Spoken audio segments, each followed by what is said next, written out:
and gentlemen, boys and girls, and the rest of you, this is episode 2 of the Long Beach Impact Podcast. The podcast for those looking to have more of an impact on themselves, their families, and their local community. My name is Cliff Duvenois. Thank you so much for lending me your ears. Every now and then, you run across one of these people who possesses an indomitable will.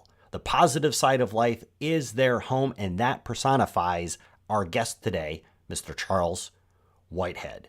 Talk about overcoming adversity. Sweet Moses. Charles somehow managed to survive not one, but 2 major accidents, one of which left him paralyzed from the waist down. And while most people would be bitter, Charles treated it like another bump in the road. Oh, you hit a bump? Okay, move on. And when I put together this podcast, his name was amongst the top people that I thought of, and I said, I have to interview this guy and get his story out there. He lobbies constantly on behalf of the disabled, putting on concerts and benefits to raise awareness around causes that he is passionate about. His Rolodex is a veritable who's who of powerful and influential people in Long Beach and LA County. He is a mentor, a positive role model, something this world sorely needs.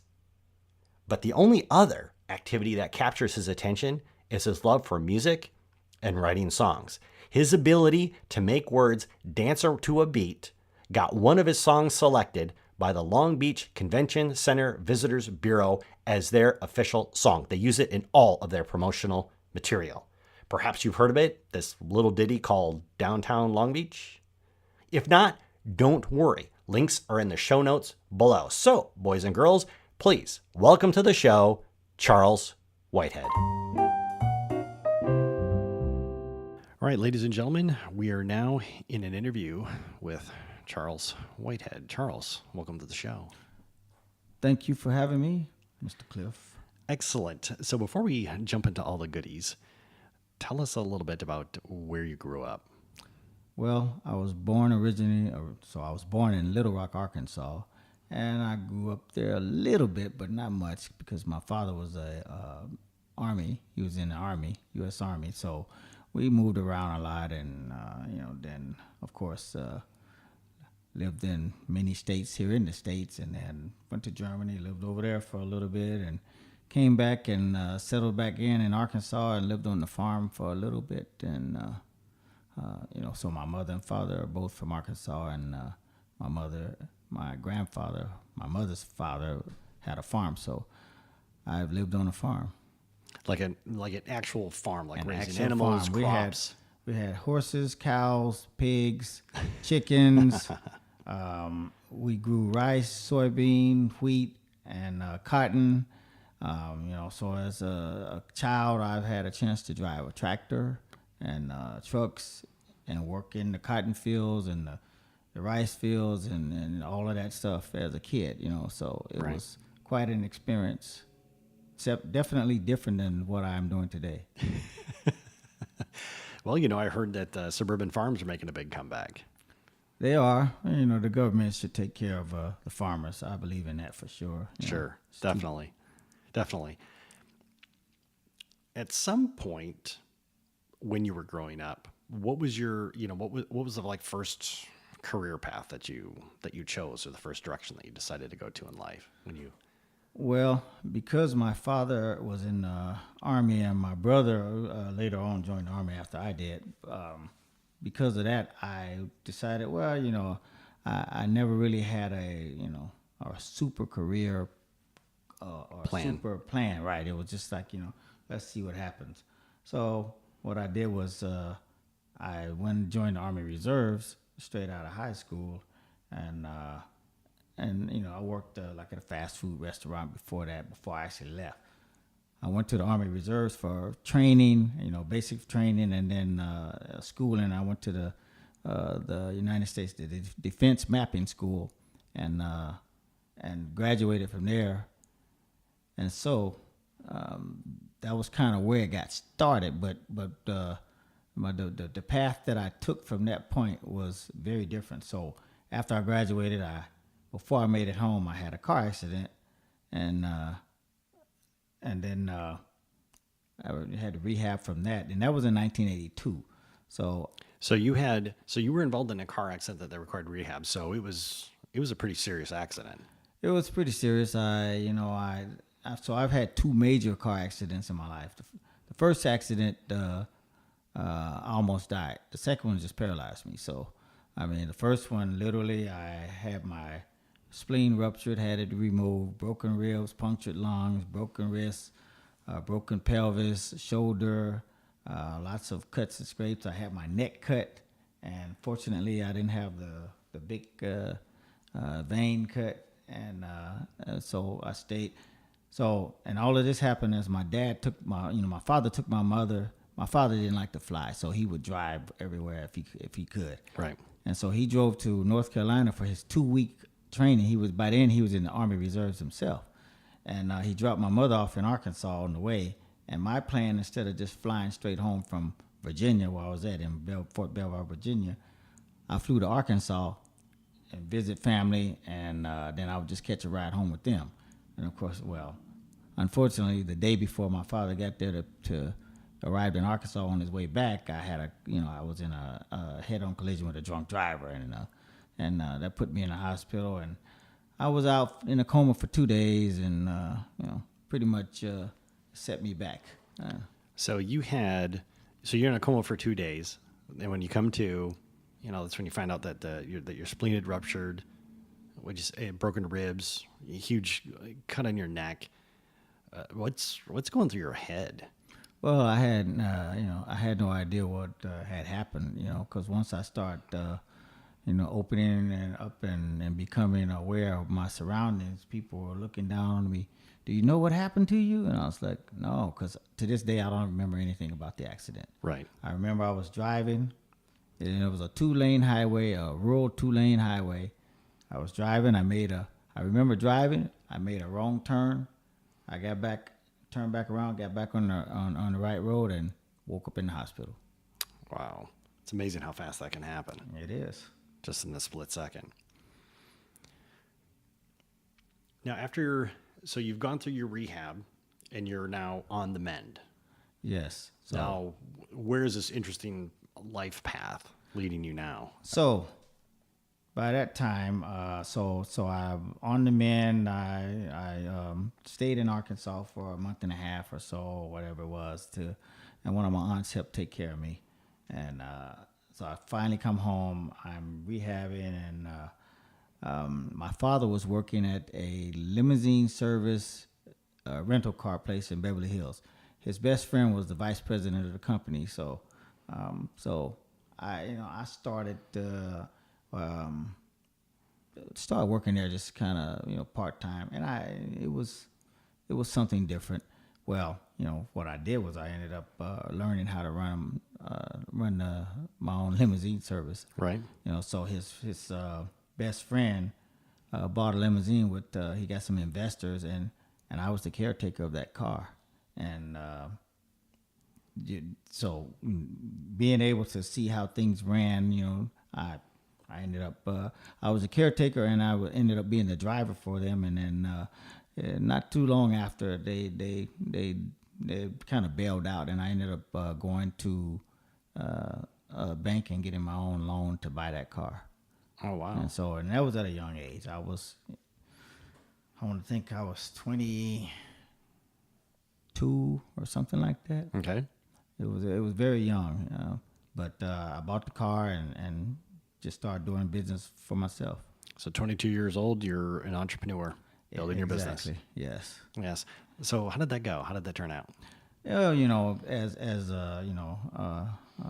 being 54 now, if I could do it over, I'd do things differently. Right. Because when you have a young mind, you have friends who want to party and oh yeah, Charles has got a limo. Let's call Charles. Oh yeah, it's like, we want to go somewhere. Hey, let's come pick us up. We go out and just and so it was kind of the car was good, but there were times I was making money, but living it was still a struggle because all of the insurance and all of the car note and all of this things had to be paid, and I would always do work for less, for undercut someone. There were a bunch of big companies out there, and in 1987, I had my second accident, and boom, it kind of set me back again. So while I was in the hospital, I had, my sister helped me out, and I had friends, so I was getting jobs. So I was literally working from my hospital room,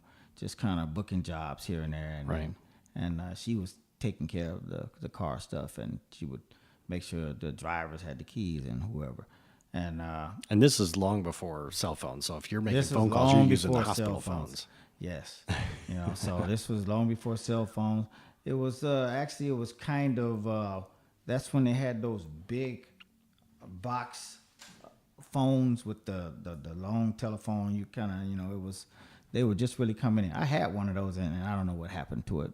It would be an antique now, but Right. they were just coming in at that time. But it was always pagers, and you find a telephone. So Wow. So you mentioned your second accident. So the second accident, it was a freak accident. Went off a cliff, 150-foot cliff. I just call it bad breaks, and kind of leave it at that. And that one, I had to be airlifted, and that was here in California, and I had to be airlifted to UCLA Medical Center. And believe it or not, when I came out, I was out of the car. I actually tried to get up and walk, but I couldn't. And of course, it was a hard impact. So Now, were you thrown from the car? yes, Okay. it was a hard impact. I tried to get up and walk, I couldn't. And then, of course, the help came, and eventually I was flown to UCLA Medical Center, and I was in the emergency room. And even at that point, because I'm very patient, and I just don't, you don't see me getting mad about stuff and or anything like that. I've been blessed with that. That's what I tell people, the gift of patience and understanding. So when I was in the hospital in the emergency room, I was actually joking with the doctors, Wow. and people say, nah, I know you went into depression and all. I said, no, I don't believe in depression. It's just, I don't buy into the depression thing. So I look at everything in a positive way. Yes, that happened to me. It happened. I've had several. In my life, I've had quite a few car accidents, but I'm still here talking to you right now. And that's the most important thing. It's a blessing to be here, because I could have been gone in '82, and so it's, and life is good. Yes, I use a wheelchair every day, but you know what that does? It just helps me get around faster. Man, that's great. I love your positive attitude. It just gets me around faster. It's like, there are always the struggles, certain things that go on, but I don't look at it as in a depressing way. I just say, okay, it's a challenge. You get through them, and you move on. Where do you think that comes from?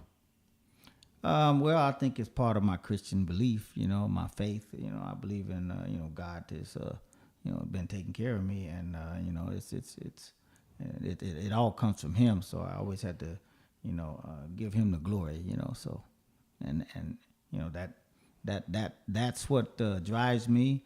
I have a cross that I wear, even though I don't have it out all the time, but I wear it all the time. I call it my protection, because, life is good for me. Like, things are happening. For me, to be as active and doing the things that I do. Most people say, man, how do you do it? I do it. It's like, I get the energy from upstairs.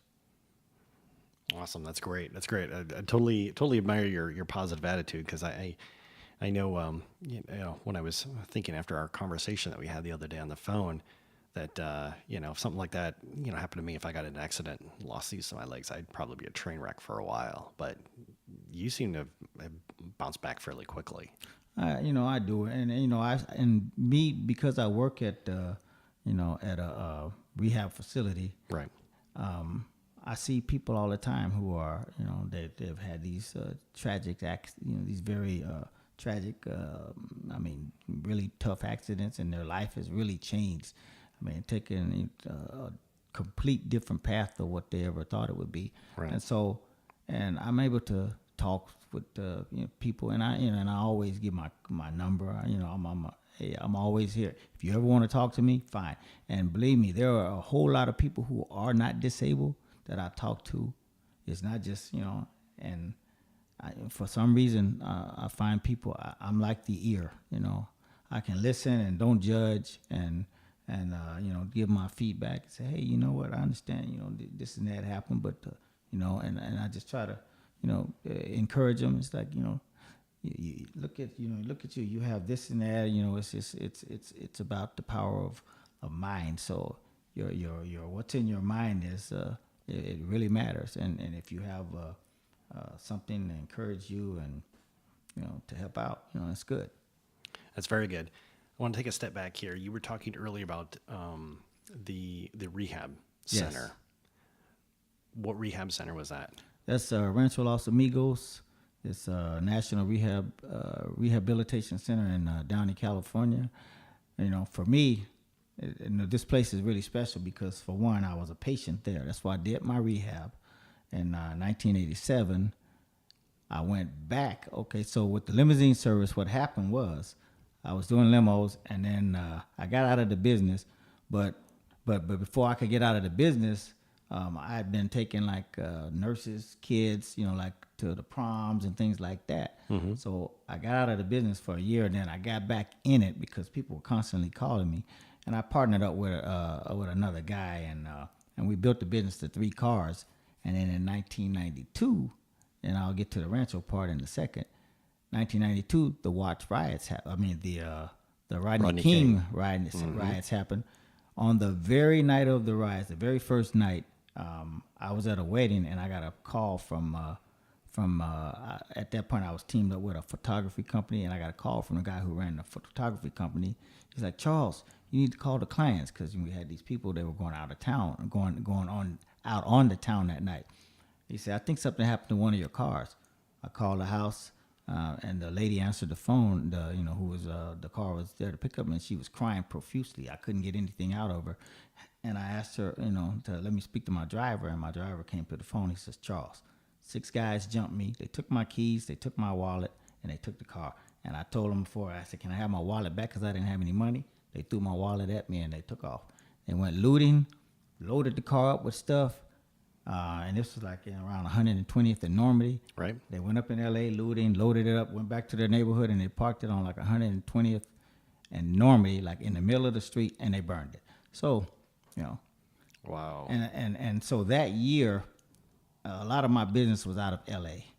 And so I was like, well, you know what? It's time to get out. Because it was just, in 92, so I'm 29 now, and it's like, I'm just, I was ready to do something different. So I went back. I actually went to Rancho Los Amigos. Okay. And started volunteering, part-time. And it was like, it was peace of mind. And I was like, wow, it's like, it's different. I didn't have all the money rolling around and all of that. But you know what? I had peace of mind, and I actually enjoyed it.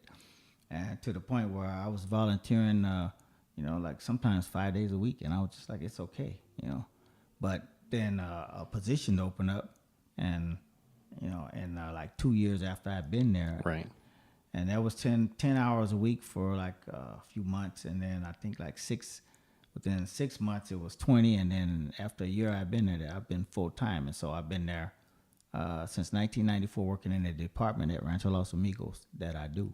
Oh, that's great. But been working at that department now since 1994, and so I went from being a patient to volunteering to now I'm an employee, and I get around there a little bit. I'm part of the Cultural Diversity Council, and we put on events and things like that. So I could never give back to Rancho enough for what they give me. So that's yeah, I've actually been to their facility a couple times, seeing their talent show up there, and it's pretty impressive work what you guys are doing.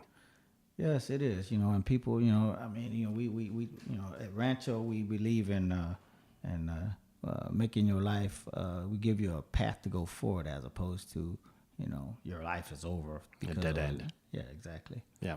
Well, I'm a musician, so I really believe in music. So in 2007, I was working with a guy who started just hanging out with his band, and then it just kind of he kind of got me to uh, uh, to delve into music, and so he had been sick. His name was Leo, and Leo was a great guy. He was like it come to find out he had known my dad, my father before just like in crossing somewhere.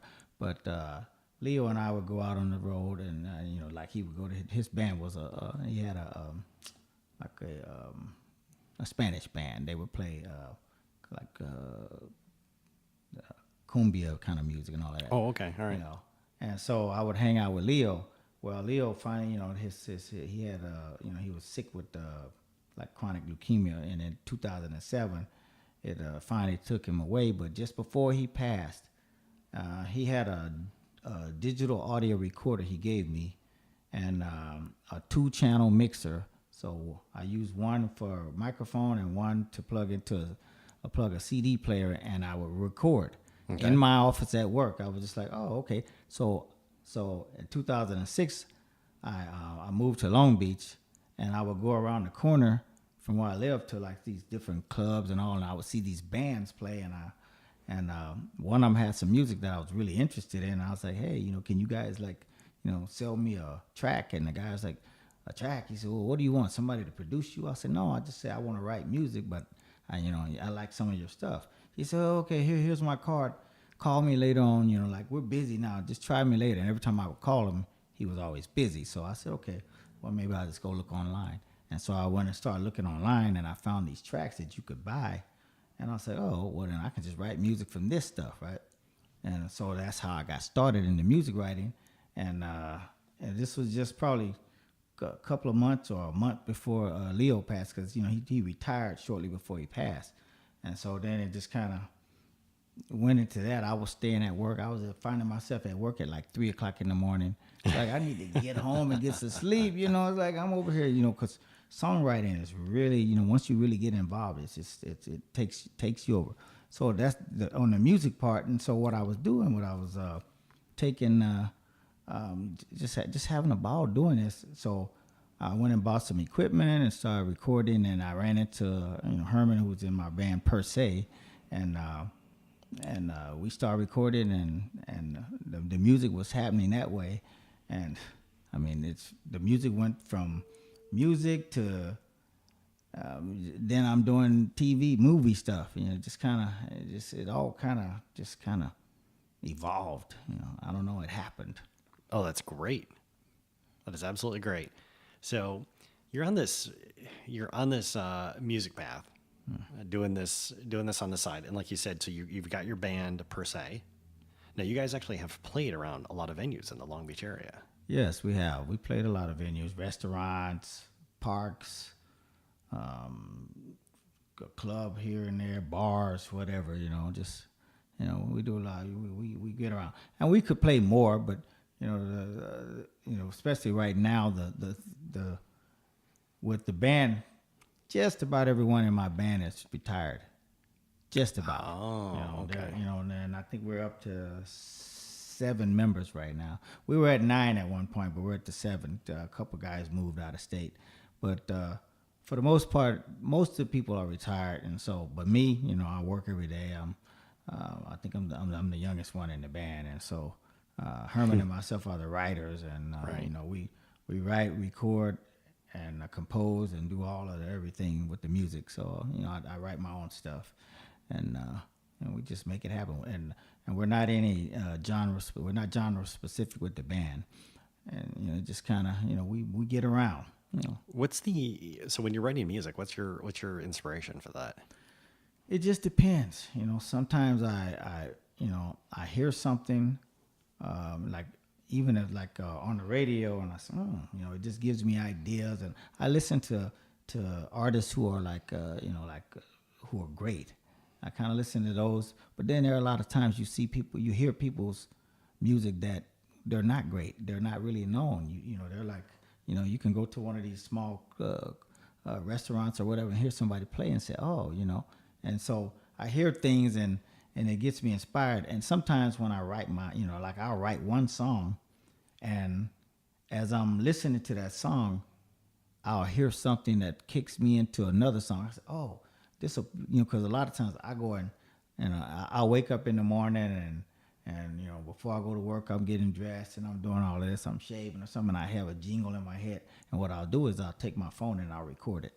You know, you know, because you know once you forget it, it's gone. You know, so I'll record it and then put it to the side, and then later on I'll go back and listen to my potential songs and things like that, and right. and I'll start putting music together, and then I'll put it to the side, and then I say, well, maybe if I get some lyrics or something, and sometimes I have, excuse me, sometimes I have lyrics in my head, and I'll be like, oh, this will be good for this music that I, you know, so right. it just kind of all evolves, and you know, that's kind of my way of getting my music going, get the songs written. When you mentioned recording, like you got a little jingle or something in your head and you record it, I have to laugh because you can even see it right here.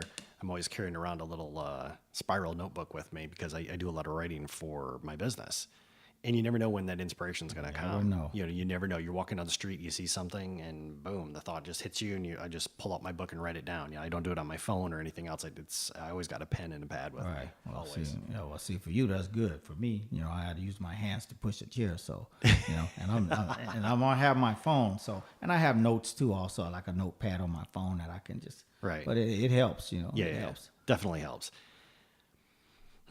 So you're working on a song, and all of a sudden you get another song tune stuck in your head, and it's the song, the Downtown Long Beach. Why don't you talk to us a little bit about the genesis of that? Yeah. So how Downtown Long Beach came about was I was actually working on a song that I had started writing, and you know, so what I like to do is I'll like record the music, you know, and always work on different stuff, adding to it.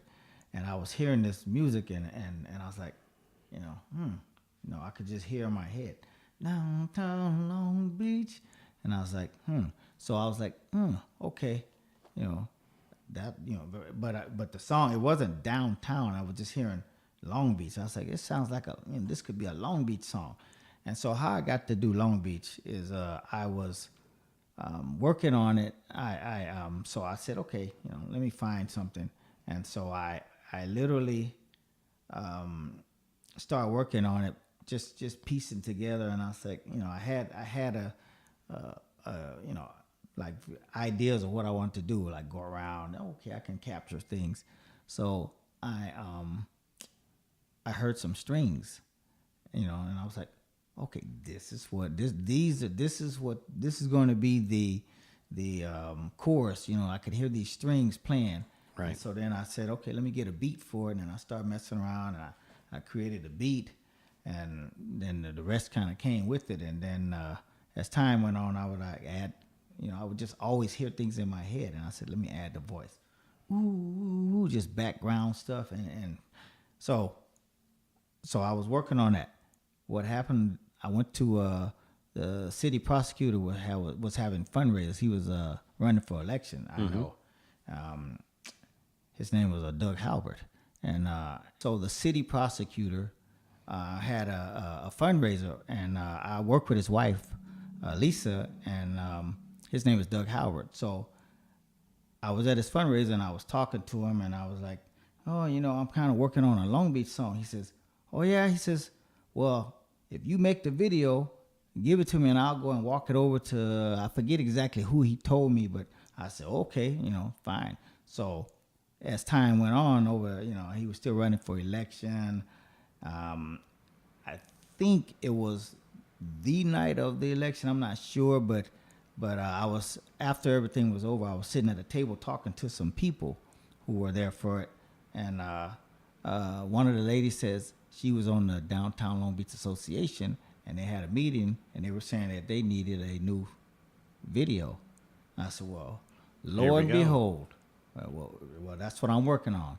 And I said, well, okay, I can, I have like part of it. It was done. She said, okay, well, here's so and so. She gave me the number to the person that was the president, and she said, call her and then let her know and tell her this and that. And I said, okay, and I did, and I called and I sent her emails, and she didn't answer. And finally, about a week and a half or so later, maybe 2 weeks, she finally answered and said that she was leaving her post as that, and that I would have to follow with someone else. And I said, okay, well, I did that. And, I called the guy who took over her position, because it was, and actually what was happening, it was toward the end of the year that year. And they said, well, we got all of the holidays coming up and all of this. And after the holidays, he says, get back with me. Well, the new guy came in, and I sent him, she said it. So the new guy comes in, and I sent him an email about, I was told to follow up with you. And then he says, nobody told me anything. I said, oh, really? And I said, okay, well, he said, let me check with some people, and then I'll get back with you. And he did. Like 2 hours later, nobody knows anything. I said, okay, well, that's all right. So I just did my thing anyway. I went and decided to, when the song was done, or, at that point, I said, I'm going to pitch it to the mayor and the city council and ask them if they would adopt it as the city song. And you want to hear the details of how that went? You know what? I'm completely curious as to how you. So let me just take a step back. So the song is done. The song is done. You've got the song done. It is recorded. You have the video as well. Yes. At this point, right? Yes. So now your goal is to get this in front of the mayor and the city council. Yes. So what's your grand plan to make that happen? Well, the mayor had just been elected, and we're talking about Mayor Garcia. Exactly. Okay. So he had just been elected, and so I called down to City Hall, and I had been recording for like a year and a half, just right. Just riding around, capturing little parts of Long Beach, downtown area, and things like that. Mayor had just been elected, so I go and I call in and to City Hall, and they tell me, well, you have to have your media in by Thursday noon for the Tuesday meeting, so they make sure everything can work. I said, okay. I went to the City Hall, had my media, gave them a flash drive with my name and all of that, and about 2 hours after I left, I get a call, and they say, your video is and so, but before that, when I called her, I talked to a lady, and she was telling me, you get 3 minutes you get a speaker's card, and each speaker gets 3 minutes. I said, but my video is 4.5 minutes long. And I said, so is was that mean 3 minutes of, like we get to talk about it or whatever? She said yes, but I found out later it was different. So I said, okay, well, 2 hours after I leave, after I drop my flash drive off, I get a call. They say, well, your video is 4.5 minutes long, but you only get 3 minutes. And plus you have to introduce yourself. Right. Right. You got to say, I want to show this to you. And so you're eating into your, oh my goodness. So we're talking about being able to have dialogue about a video that's 4.5 minutes long in a 3 minute slot. Not going to work. So the guy told me, whoever it was, he says, well, you can do is get somebody and bring them with you, and they get a speaker's card and give you their time. So now you got 6 minutes. Okay, so I'm thinking, okay, well, maybe I need to get 2 people and have 9 minutes, but they only had 2. But I said, well, a minute and a half is fine, Sure. So City Hall meeting night, I go and I get up, and I've went and I had all of these points of why the city should adopt my song, all the positive things it could bring in. Every time I play it for anyone, they tell me that makes me want to go to Long Beach, and it's got a good beat and all of this. So the video, I get there, and the mayor's like, okay, I come up, I tell him I have a video I want to play, and then I want to talk about it afterwards, and it's 4.5 minutes long, but Herman Hogan is giving me his time, So Herman, your band partner, so you convinced him to get one of these speaker cards as well. Right. So now you got 6 minutes. Yes, okay. Exactly. And right away the mayor was like, well, we don't do that anymore. He has to be the one to speak. And I'm like, so now I'm already like, the air has been taken out of my, tires, sort of, but I was like, okay, all right, well, let's just play the video. And so Herman was standing kind of behind me, and he kind of walked up behind me, and he says, man, what am I going to say? You know, Herman's not a media guy, you know. He said, what am I going to say? I said, well, I guess you just have to say what's on the paper that I had, you know. So, and he's not going to present it the way I present it. So I said, okay, let's just play the video. So the video played, and after 3 minutes, it stopped. And then, but the people in the chambers there were all like, hey, you know, everybody was clapping, and he's like, they're really into it. They were into it, and he's like, hey, the mayor was like, hey, that was good. He says, oh, is that the end of it? And I was like, no. And he says, told whoever was running, hey, let it finish out. Let it, you know. So it finished out. More applaud. He said, you know what? We're going to let you get back up and continue talking. You know? Nice. I was up there for 17 minutes, you know. Whoa, so you go in there. They're super militant about that 3 minutes. Yes. And now you're at 17. That's because just about every council member had positive things to say. I mean, they were like saying, man, I'm still over here. My feet are dancing right now to the song. I can't get that song out of my head. And so we started dialogue, and I told them what I wanted, and they said, oh, okay. And, you know, we'll connect you up with certain people. And I said, well, you know what? And I had to be honest. I said, I find it, and I always tell people in Long Beach don't like to return calls, you know. And you know, I was only being truthful. This had been my experience, and today it's kind of the same way, unfortunately. But I wasn't going to wait around for them to do anything. So I started doing my own thing. And so ultimately I got connected with the Convention Center Visitors Bureau by, Don Canabi would come to Rancho Los Amigos. He was the LA County supervisor. Okay. And that was his area, his district. And, I would see him at Rancho and I gave him a CD one day. We won my department won the county wheelchair basketball championships, and we three-peated, never lost it, by the way. 12-0, just had to throw that in there. But anyway, I gave him a CD, and every time I would see him, you listened to that CD? No, not yet. And so finally he said, hey, man, I like that CD. And so I was telling him about the downtown Long Beach video that I had done, and he said, oh, send it to me. And this was at our art show. And I said, I'm not going to send this to you, and then you just, don't return the email. So he had his card. And he turned his card over, and he pulled his pen out, and he wrote on the back, here, send it here. I'll get it. It's personal email. Personal, yes. Yeah. And I said, okay. I sent it to him, and his reply was, I liked it, ! I have to tell my friends in Long Beach. And to me, I don't know what that means.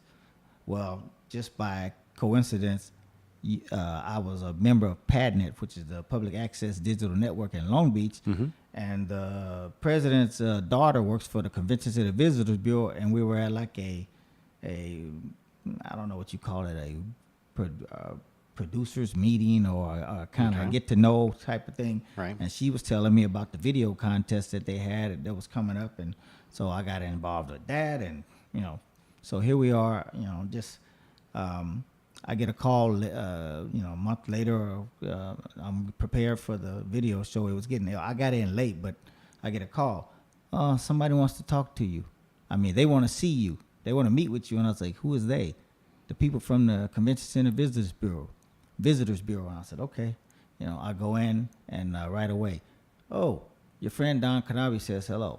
So Canabi made a call to Steve, who was the president, and the rest is history. And, so downtown Long Beach just kind of, I played it at a park for the first time, and people were coming up to me, hey, what is that? Well, who is that? Where is it coming from? I hadn't even released the song yet. I was just giving a little taste. Right. And so to this day, it's, people hear it, and they're like, it makes me want to go to Long Beach. And so the convention center, they ended up buying the song, and they paid me for it, and I won an award, and a Sandy Award, right? A Sandy Award, mm-hmm. Yes. So it was Sandy, like Sandy Beach. Yeah. And so I won an award, and they use that song. The convention center uses that song they pitch it to all of their new clients. Man, that's awesome. Yes. That is awesome. To see an idea from you're working on a song, all of a sudden you got a little tune stuck in your head. Now all of a sudden it's being used by the visitor bureau now. It is. And, the beach goes on, The beach goes on, no doubt. I know you have, and I want to make sure that we circle back to this. I know that there's a couple of events that are coming up that you're a part of. One of them is, in particular, is an art show that's coming up. Why don't you talk to us a little bit about that? Well, I'm not an artist, like painting wise. It's an art show that we have at Rancho Los Amigos in November. And I mean, we have some spectacular, great people that do art. You would never think, we have people that do art who paint with their mouse stick. Mm-hmm. Literally, you can see art, you will say, wow. It will blow you away. We have craft, they have arts, they have craft. See things that are made with, and the time that's put in. And so that's in November. And that's open to the public, right? It's well, what it is, it's an invited thing, kind of. It's sort of open to the public. They have two different. They have an evening event that it's kind of they have we'll bring in a band or not just a harp player sometimes or right. soft music. It's a very elegant kind of thing. And then they have one that's open to the employees for the next day, but it's pretty much open to the public. If you were to go in the evening, nobody's stopping anyone from going in. We want people to come and see these events. Right. And the other thing is our performing arts. So I'm a part of that. Okay. The Rancho Performing Arts, and we have performers who are disabled, and we've had people who are blind, and just most people. They share their talent. It's music, it's poetry, it's dance. It's there are a lot of different ways, a lot of things, and it's very inspiring and very motivating. Right.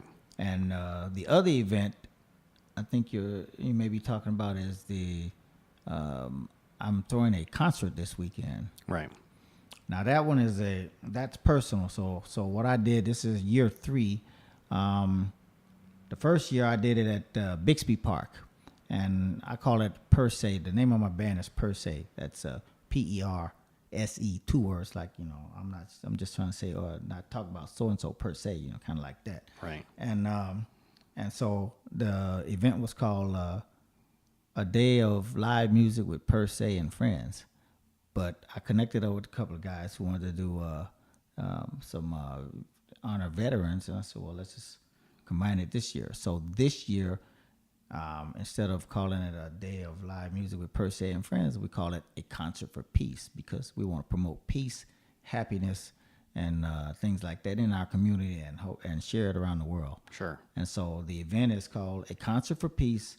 It's going to be at Recreation Park this Saturday, which is September the 16th, from 1 o'clock to 8 o'clock p.m.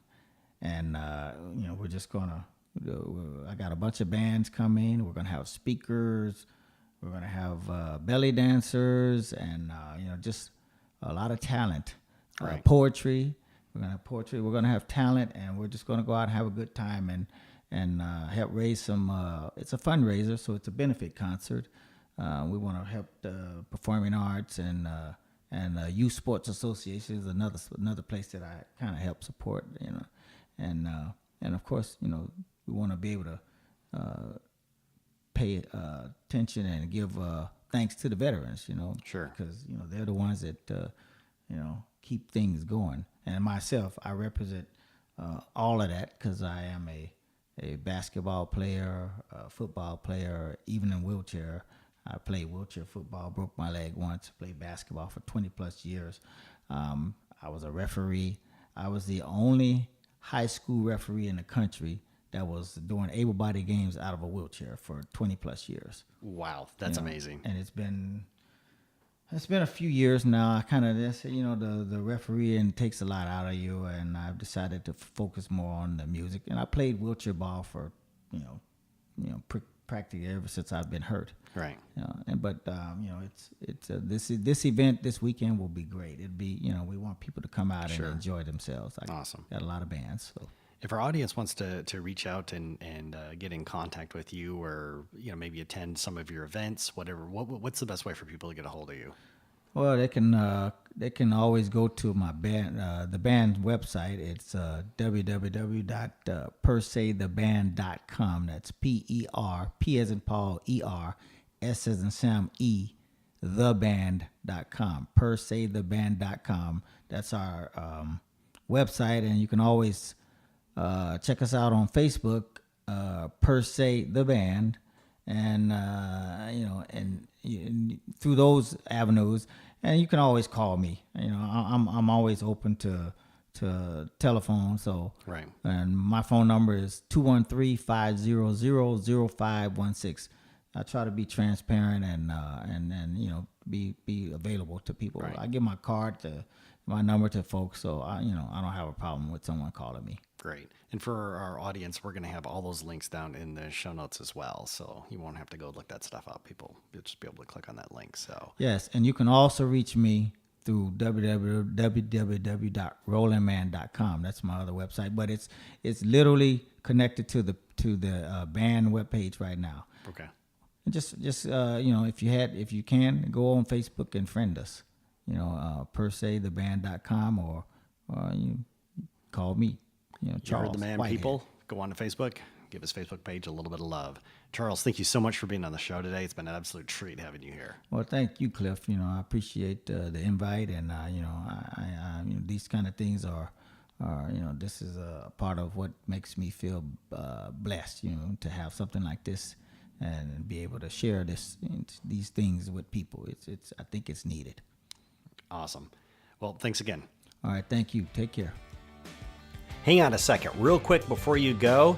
Please take a second and rate this podcast. 1 star, cool.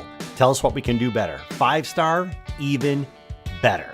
Today's episode was produced by Lindsay Shaheen. Special thanks to the gentlemen at CDK Ventures for allowing us to record in their sweet office. And that, ladies and gentlemen, is a wrap.